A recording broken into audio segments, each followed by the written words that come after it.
Hello guys! Nay, po mi diri karon maghimong mo ang merinda kadali ra kayo kay gipang kapoy bago ra naglimpyo sa paha. So kanina mong gibuhat guys, ko lamig pan dayon balik ka ng margarine nga mong gibuhat ya gipa-boiled.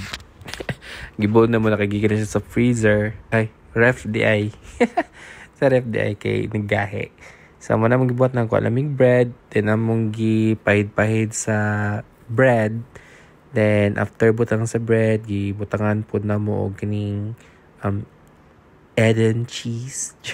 Charbas, Eden cheese. So, butang-butang na yun. Tuy.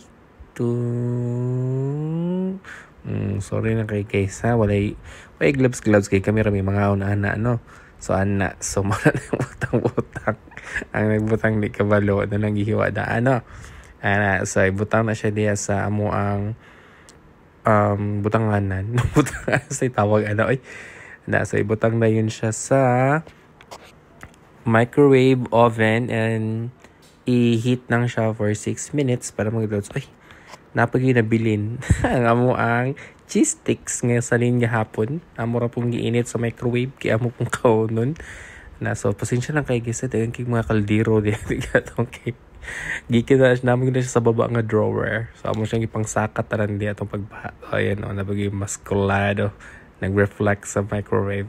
Ayan. So after 6 minutes guys, pagin na pagbalik. After 6 minutes guys, wala na siya. Ang itsura niya not very presentable but lamian mampud kayo siya. Ayan. So, kung gusto po din na siya i-try, guys. Yan, lamig king cheese. So, natonaw. Ayan. Muna to, guys. Bye!